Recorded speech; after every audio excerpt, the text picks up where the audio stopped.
자, 오늘은요, 우리 룻기서 8번째 마지막 시간입니다. 여러분, 룻기를 통해서 무엇을 깨닫고 배우고 있습니까? 자, 오늘 마지막 말씀 본문은 4장 1절에서 마지막 절인데요. 구속의 역사를 성취하시는 하나님입니다. 우리가 잘 알다시피 이 이야기는 사사시대에 일어난 사건을 다루고 있습니다. 사사시대는 가장 영적으로 암울한 시대였습니다. 자, 이 시대에 한 가정의 이민 이야기를 다루고 있는데요. 한 이민자의 가정, 나오미의 가정이 불행한 사건을 겪게 됩니다. 그러나 그 불행한 사건이 이어지고 또 이어졌지만 그 불행한 사건, 슬픈 이야기를 가장 아름다운 이야기로 만들어내시는 하나님을 소개하고 있습니다. 한 가정의 구원과 회복의 이야기를 통해서 하나님의 구원의 세계가 얼마나 깊고도 넓은지를 우리에게 보여주는, 들려주는 놀랍고도 황홀한 이야기입니다. 구원은 정말 놀라운 진리입니다. 너무도 심오한 이야기이기에 참 구원이 뭐냐고 이야기를 묻는다면 우리가 금방 대답하기가 참 쉽지가 않은 부분이 있습니다. 자, 그래서 공간복음에서는 하나님 나라라는 개념으로 우리에게 하나님의 구원의 세계를 들려주기도 하고, 또 요한복음에서는 영생이라는 개념으로 우리의 마음을 채워주기도 합니다. 자, 바울서신서 가면, 로마서로 가면은 하나님에 의해서 의라는 것을, 하나님의 의라는 개념으로 우리에게 하나님의 구원이 얼마나 황홀하고 얼마나 놀라운 건지 그 세계를 우리에게 보여주기도 합니다. 룻기는 구속, 즉 기어 무르는 자라는 개념으로 하나님의 구원을 다룹니다. 자, 우리 인간의 죄로 말미암아 더 이상 소망이 없고 helplessness, 전혀 무기력한 그 상황에 빠져 있는 한 인간을 하나님께서 이렇게 그 인간을 구원해 주시는 그 행위를 구속, 기어 무른다는 개념으로 우리에게 하나님의 이야기를, 아름다운 구원의 이야기를 소개하고 있습니다. 그런데 어떤 개념이든 영생이든 하나님 나라든 구속이든 속량이든, 자, 이 하나님의 이 놀라운 구원의 세계는 오직 은혜라는 안경을 써야만 볼 수 있다라는 것입니다. 여러분 기억을 하시겠지만 나오미가 이민 생활에서 남편도 잃고 두 아들도 잃고 이제는 그 고난의 시간 속에서, 아픈 시간 속에서 영적인 눈이 열려서 베들레헴으로 하나님과 함께하는 그 세계로 다시 돌아오기로 결단을 합니다. 자, 그 결단에 동참했던 사람이 바로 며느리 룻이었습니다. 그래서 나오미와 룻이 모압 땅을 버리고 이제 베들레헴으로 함께 돌아왔습니다. 가지고 있는 것은 오로지 믿음 하나뿐이었습니다. 전능하신 하나님에 대한 믿음. 그 믿음 하나 가지고 이제 정말 슬픔으로 가득 찬 그 인생, 단물이 아니라 쓴물로 채워진 그 인생을 가지고 베들레헴으로 돌아왔습니다. 자, 우리가 베들레헴에 돌아온 이야기를 기억하고 있지 않습니까? 사람들이 깜짝 놀랐습니다. 이가 나오미냐 하면서 참 떠나기 전에 그 나오미의 모습과는 너무도 다른 나오미의 망가진 모습을 보고 사람들이 소리쳐 놀라움을 드러내고 말았습니다.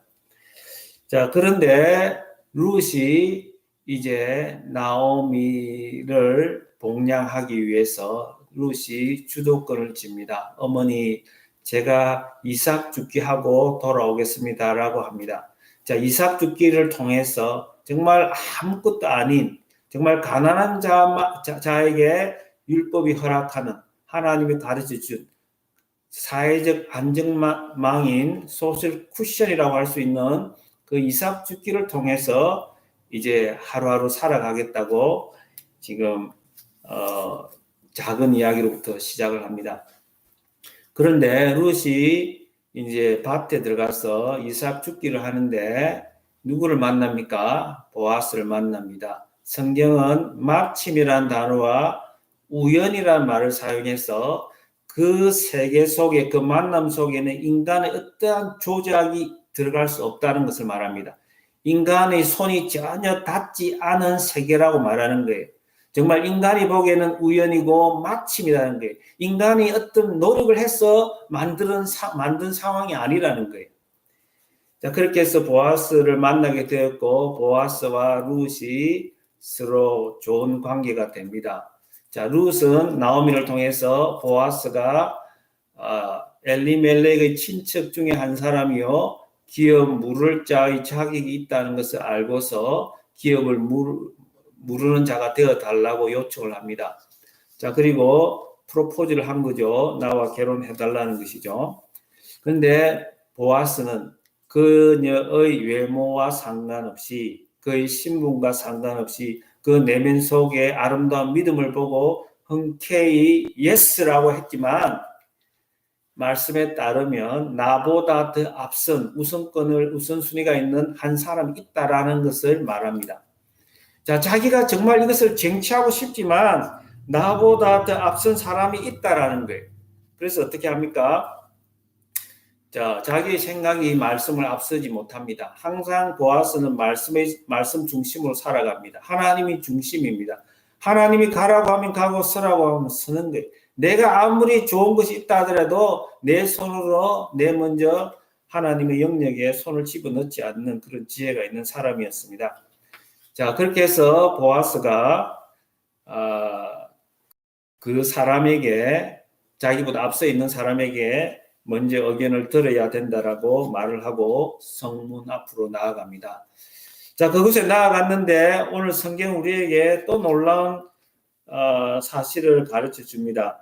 자, 4장 1절을 보면은 보아스가 성문으로 올라가서 거기 앉아 있더니 마침 보아스가 말하던 기업 물을 자가 지나가는지라. 마침이라는 단어를 사용합니다. 자, NIV에서는 just as라는 표현을 쓰고 있고, 자, 원래 히브리 원어에서는 히네라는 말을 쓰는데 ESV 킹 제임스 버전에서는 behold라는 말을 사용하고 있습니다. behold 원어를 잘 제대로 이렇게 번역했습니다. 정확하게. 무슨 말이냐면은 하나님 말씀하는 게, 자 봐라, 내가 준비해놨다, 내가 이 상황을 만들어 놓았다는 거예요. 내가 이 상황을 만들어 놓고 설정해 놓고 이 사람이 보아스가 갔을 때 바로 지나가도록 해놨다는 거예요. 그렇습니다. 룻기는 우리가 작은 이야기 속에서 큰 하나님이 구원의 세계를 보여주는데, 자, 구원의 세계는 마침으로 시작한다는 거예요. 인간의 손이 전혀 닿을 수 없는 그 자리에서 하나님의 역사가 시작이 된다는 것입니다. 인간의 공로나 인간의 노력은 결코 작동할 수 없는, 모두가 헛사로 돌아갈 수밖에 없는 오직 하나님의 영역 안에서만 이루어지는 것이 바로 구원의 역사요, 하나님의 베푸시는 구속의 역사, 기어 무르는 역사라는 것입니다. 자, 이제 마침 보아스가 그 사람을 만났는데 그 보아스는 뭐라고 이야기합니까? 자, 나오미라는 사람이 엘리멜렉의 부인이었는데 이민을 가게 되었고 자초지정을 다 소개합니다. 그리고 이 나오미가 지금 생활이 거들나서 지금 땅을 팔아야 된다는 이야기를 합니다. 그 말은 무엇이냐면은 이제 뭔가 필수품을 사야 되고 뭔가 이렇게 생활을 해야 되는데 생활할 미천이 없다는 거예요. 그 미천은 조상 대대로 내려오는 그 땅만 남았는데 그 땅을 팔아서 이제 희년이 되면 그 땅을 원래 산 사람에게 돌려줘야 되지 않습니까? 자, 그 의무를 하겠느냐는 거예요. 네가 희년의 의무를 다 하겠느냐는 거예요. 그런데 그 아무개라고 하는 사람이 내가 기업을 물으리라고 합니다. I will redeem it. 내가 하겠다는 거예요. 자, 이렇게 되면 보아스와 룻의 계획이 산산조각이 납니다. 위기가 다가왔어요. 야, 정말 룻의 입장을 보면은 이 보아스와 결혼하지 않으면은 이제 뭐 살아갈 일이 막막한데 하나님께서 특별히 보아스로 하여금 룻을 아름답게 보게 하셨고 룻도 보아스가 너무 좋은데 이 계획이 깨어질 위기에 놓이게 되었습니다. 그런데 보아스가 이 기어 무르겠다고 하는 아무개에게 뭐라고 이야기를 합니까? 그런데 한 가지 이야기를 덧붙입니다. 자, 5절에 보면 보아스가 이르되 네가 나오미의 손에서 그 밭을 사는 날에 네가 기업을 무른다고 할 때에 그 죽은 자의 아내 모압 여인 룻에게서 사서 그 죽은 자의 기업을 그 이름으로 세워야 하니. 자, 이게 그냥 땅만 사주면 되는 것이 아니라 그의 딸려온 룻까지도 네가 책임을 져야 된다는 것입니다. 그랬더니 이 아무개라고 하는 사람이 내가 내 기업에 손해가 있을까 하여 내가 무르지 못하겠다고 말합니다. 그러니 어떡합니까? 보아스가 기꺼이 흔쾌히 기업을 무르는 자가 되는 것입니다. 반전이 일어났습니다. 우리가 때로는 정말 하나님 말씀대로 살려고 하는데 정말 믿음 가지고 살려고 하는데 위기가 다가올 수가 있습니다. 그러나 우리는 그 위기를 두려워하지 말아야 합니다.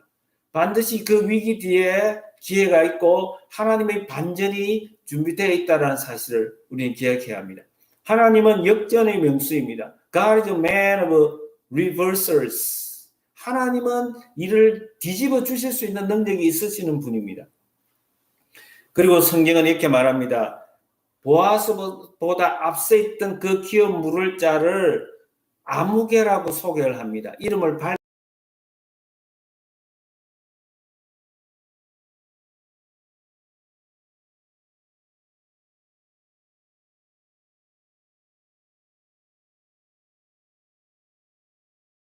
밝히지 않습니다. 원어를 킹 제임스 버전에서 아주 정확하게 원이라고 번역. 그냥 이름 받기 싫다는 거. 왜요? 하나님이 주신 축복의 기회를 차버리기 때문에, 날려버린 사람이기 때문에 그냥 성경은 감정을 드러냅니다. 그는 아무개라고. 여러분, 하나님의 눈에 우리가 아무개로 불리는 자가 되지 않기를 바랍니다. 하나님이 주신 축복을 받기 위해서 때로는 우리 인생에 손해를 뻔히 볼 수 있는 일이지만 그 일이 하나님 나라를 위한 거라면, 그 일이 믿음으로 사는 자가 반드시 취해야 할 일이라면 기꺼이 감당할 수 있기를 바랍니다. 여러분, 보아스는 바보가 아닙니다. 물질적인 걸 전혀 모르는 사람이 아니에요. 그러나 그에게는 영적인 눈이 열려 있었고 영적인 것이 신령한 것이 물질적인 보다과는 비교할 수 없이 가치가 있다는 것을 본 사람이었습니다. 그는 마태복음 13장 44절에서 말하는 것처럼 밭에 감추어진 보화를 본 사람입니다. 13장 44절에 보면 천국은 마치 밭에 감추인 보화 같으니 사람이 이를 발견한 후 숨겨두고 기뻐하며 돌아가서 자기의 소유를 다 팔아 그 밭을 사느니라. 하나님 나라에 대해서 눈이 열린 사람은, 복음의 능력에 대한 확신이 있는 사람은 사람이 보기엔 저 바보같이 왜 자기가 가지고 있는 저렇게 손해를 보면서 자기가 가지고 있는 재산을 탕진해가면서 왜 그 밭을, 나대지 같은 그 밭을 사느냐는 것이죠. 그러나 그 밭 속에 보화가 있다는 사실을 안 사람은 그 보화를 얻기 위해서 밭을 사는 것입니다. 여러분, 보아스가 결코 순진하고 나이브한 사람이 아닙니다. 가장 귀한 것을 아는 사람입니다. 한 생명이 얼마나 귀하다는 것을 아는 사람입니다. 여러분, 그리고 이제 보아스가 기업 물을 자가 되니까 그 성문에 있던 장로가 10명이 있었고 사람들이 많이 모여 있습니다. 자, 이 일을 하는데 기업 무르는 일을 하는 데는 정인이 필요했습니다. 그래서 성문 앞으로 갔던 것이고 장로 10명을 모았던 것이고 많은 사람들이 지금 둘러싸여 있습니다. 많은 사람들이 이제 보아스와 룻의 그 만남, 그 기업 무르는 행위에 대해서 축복하면서 칭찬합니다. 자, 어떻게 해요? 라헬과 레아처럼이라는 표현이 나옵니다. 세 가지로 축복의 내용이 나오는데요. 11절 보시면 성문에 있는 모든 백성과 장로들이 이르되 우리가 정인이 되나니 여호와께서 내 집에 들어가는 여인으로 루스로 이스라엘의 집을 세운 라헬과 레아와 두 사람과 같게 하시고. 자, 첫 번째 축복의 내용입니다. 라헬이 누굽니까? 요셉과 베냐민의 어머니요 야곱의 아내입니다. 레아는요 르우벤과 시몬과 레위와 유다의 어머니요 야곱의 아내입니다. 여러분, 이 야곱의 가정을 보면은 정말 사랑 싸움이 그치질 않았습니다. 라헬과 레아는 사랑 없이 살 수 없는 우리의 인간의 모습을 잘 보여주고 있습니다. 정말 남편의 사랑을 받기 위해서 몸부림쳤던 이야기들로 가득 채워져 있습니다. 근데 결국은 나중에 진정한 남편은 바로 하나님이 나의 남편임을 깨닫게 되고 하나님으로 인해서 기뻐하고 복을 받게 됩니다. 자, 이 여인들을 통해서 자녀들을 주시고 그 자녀들이 이스라엘의 집을 세우는 이스라엘 12지파의 리더가 되었다는 것은 우리는 잘 알고 있습니다. 정말 불행해 보였고 그 망가진 가정이었지만 이 딸들을 통해서 이 라헬과 레아를 통해서 하나님께서 이스라엘을 세워갔던 것을 가르쳐 주는 것이죠. 그와 마찬가지로 지금 별 볼 일 없는 모압 여인, 이방 여인, 가난한 가부지만 룻을 통해서 하나님께서 이스라엘 나라를 사사시대 가운데서 세워나가기를 원한다는 것입니다. 보아스가 유력하고 유명해지기를 원한다고 말합니다. 보아스는 지금도 유력한 사람이지만 하나님은 보아스를 더 높이 세우시겠다는 것입니다. 세 번째는 유다가 다말을 통해서 낳은 베레스 집안처럼 되기를 원하노라고 말을 합니다. 오늘 성경 12절에서 베레스라는 말이 나옵니다. 여호와께서 이 젊은 여자로 말미암아 내게 상속자를 주사 내 집이 다말이 유다에게 낳아준 베레스의 집과 같게 하시기를 원하노라. 베레스라는 말이 다시 나옵니다. 18절입니다. 베레스의 계보는 이러하니라. 베레스는 헤스론을 낳고. 베레스의 계보라는 말을 씁니다. 베레스가 너무너무 중요하다는 거예요.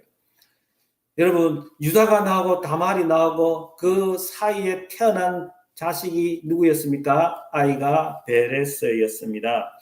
여러분, 베레스는 어떤 사람입니까? 우리가 아는 것처럼 유다는 야곱의 넷째 아들입니다. 그러나 나중에 유다가 이스라엘의 중보자가 되고 유다를 통하여서 예수님이 오셨다는 사실을 우리는 잘 알고 있습니다. 유다는 처음에 어떤 사람이었습니까? 창세기 38장에 보면 자세하게 소개되고 있습니다. 가출을 했습니다. 결혼식도 하지 않고 가나안 땅, 가나안의 수아라고 하는 사람의 딸과 결혼해서 만나서 삽니다. 거기서 자녀가 태어나고 그런데 남편이 죽고 또 그 당시에 계대 결혼을 이어주는 그런 제도가 있어서 그 동생하고 결혼을 하지만 이 아들들이 악을 행하여서 하나님이 죽여버립니다.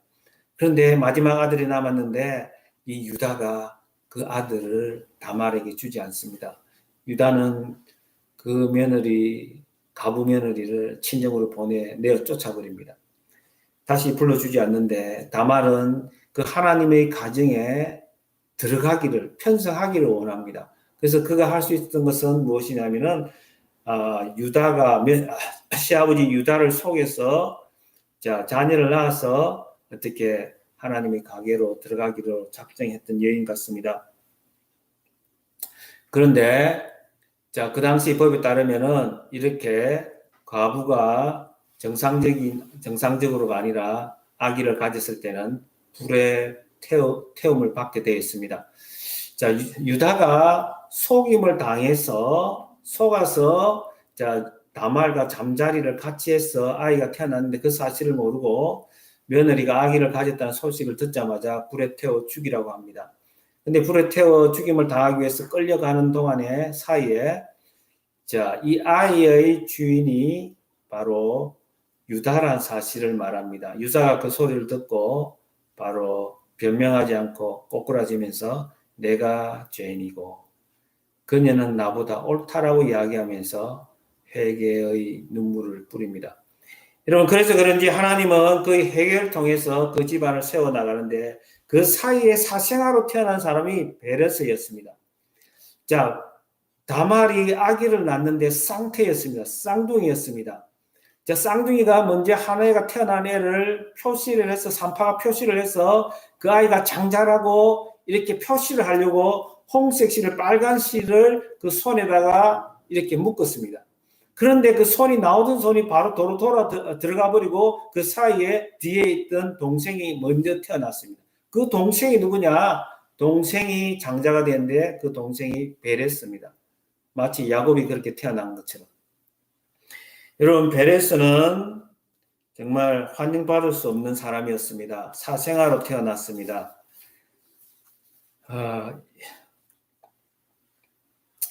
정말 신분을 감추고 살아야 했던 시간이 많았을 것 같습니다.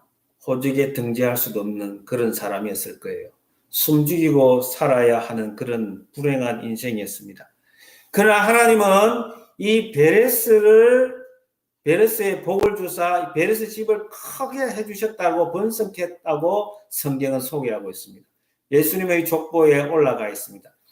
여러분, 이런 것처럼 정말 하나님의 구원의 세계는 우리의 생각과는 전혀 다르다는 것, 우리 인간의 공로와는 전혀 다르다는 것입니다. 오로지 하나님의 절대적인 주권에 의해서 시작이 되고 마무리가 되는 것이 하나님의 구원의 세계라는 것입니다. 오로지 은혜의 안경을 끼고야만 볼 수 있는 것이 바로 하나님의 구원의 세계라는 것입니다. 룻은 자격 없이 보입니다. 룻의 신분은 너무도 미천합니다. 그러나 룻이 보아스와 결혼을 통해서 베레스처럼 다말이 유다와 낳은 그 베레스처럼 그 집안처럼 룻이 낳은 자녀를 통하여서 정말 복된 집안이 있기를 성문의 사람들이 축복해 주었습니다. 이것은 바로 하나님이 그들의 입을 통해서 우리에게 들려주는 메시지입니다. 여러분, 마지막으로 족보가 소개되고 있습니다. 룻기 말씀에 이처럼 오벳이 이새를 낳고 이새는 다윗을 낳았다는 말로 끝이 납니다. 룻에게서 태어난 아이가 오벳이었습니다. 그 오벳이 이새를 낳고 이새가 다윗을 낳았다는 것입니다. 여러분, 유명한 다윗 왕이 바로 오벳의 손자라는 것입니다. 그런데 여기서 사실 끝이 나는 것이 아닙니다. 왜냐하면 우리의 구원자이신 온 세상의 구원자이신 예수 그리스도께서 오벳과 다윗의 자손으로 이 땅에 오셨다는 것입니다. 룻기의 시작은 남편과 두 아들을 먼저 보내고 남은 것은 하나도 없이 나오미라는 늙은 여인의 비참한 이야기로 시작이 되었습니다. 그러나 나오미가 지나온 그 비참한 인생을 통해 가장 유명한 다윗 왕이 나오고 거기서 예수 그리스도가 오셨다는 사실입니다. 하나님 아들 예수 그리스도께서 이 땅에 오시는 길에는 나오미라는 한 여인이 지나온 인생의 눈물로 얼룩진 삶이 흘러 녹아 들어가 있습니다. 나오미의 가정이 오벳을 통해 회복되었고 그 후손인 다윗을 통해 이스라엘이 강한 나라로 회복되었습니다. 그 후손으로 오신 예수 그리스도를 통해 온 세상이 복음으로 회복된 것입니다. 은혜 아니면 설 수 없는 자들, 그렇게 가난하고 상한 마음으로 하나님의 은혜를 입은 자들을 통하여서 예수님이 이 땅에 오신 것입니다. 우리가 이 세상을 살면서 늘 풍성한 인생의 풍년을 만나는 것은 아닙니다. 때로는 그 이유를 알 수 없는 인생의 흉년을 만나기도 합니다. 하지만 분명한 것은 나오미와 룻이 만난 인생의 흉년처럼 우리가 만나는 인생의 흉년을 통해서 우리는 하나님께 더 가까이 나아갈 수 있다는 것입니다. 야곱이 기근이 심해졌을 때에 그토록 애기중지하고 붙들고 있는 자기의 생명과 같았던 그 베냐민을 내려놓았던 것처럼, 그 내려놓기 전에는 하나님을 온전히 붙들 수가 없었는데 하나님께서 고난을 통해서 심각한 기근을 통해서 베냐민을 내려놓지 않으면 안 되도록 하셔서 하나님만을 붙잡고 전능하신 하나님, 살든지 죽든지 하나님 뜻대로 하여 주옵소서. 여러분, 그렇게 할 때에 야곱의 가정이 회복되고 그 가정을 통해서 하나님께서 세상을 경영했다는 것이 바로 창세기 이야기입니다. 사사시대에 베들레헴에 돌아온 나오미와 룻에게 함께 하신 하나님은 오늘도 우리와 함께 하시는 하나님입니다. 우리가 인생의 흉년을 지나가며 만나는 갈림길에서 하나님께로 더 가까이 나아가는 결단을 통해서 하나님께서 우리의 가정을 회복시킬 뿐만 아니라 이 시대와 세상을 회복시키는 생명과 나눔의 통로로, 축복의 통로로 우리를 사용하실 거라는 것입니다. 사랑하는 아가페 성도 여러분, 절망의 순간에 희망의 역사를 예비하시는 주님의 손길을 보시길 바랍니다.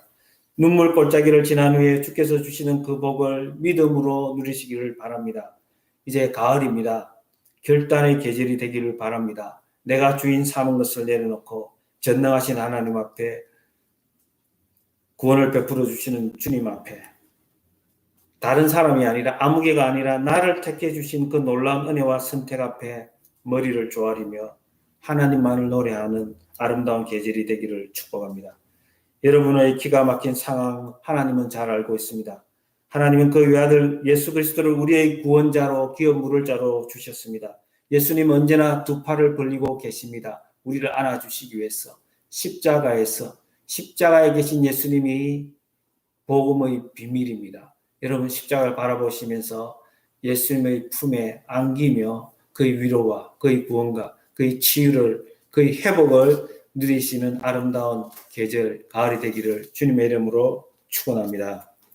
우리 시간 한번 주신 말씀을 기억하면서 기도합니다. 하나님, 나에게도 참으로 루스에게 주신 나옴에게 주신 그 아름다운 구원의 은혜를 누리게 하여 주시옵소서. 이 가을에 결단하게 하여 주셔서 참 예배하신 보아스를 만나게 하시되 바로 예배하신 그 보아스가 예수 그리스도의 힘을 다시 한번 새롭게 고백할 수 있게 도와주시옵소서. 우리 한번 합심해서 기도합니다. 하나님 아버지 은혜 감사합니다. 지난 8번 동안 하나님께서 룻 이야기를 들려주시면서 아버지 우리의 마음을 낮춰주신 것 감사합니다. 하나님 아버지 늘 겸손하게 하나님을 구하는 아들, 딸이 되게 도와주시옵소서.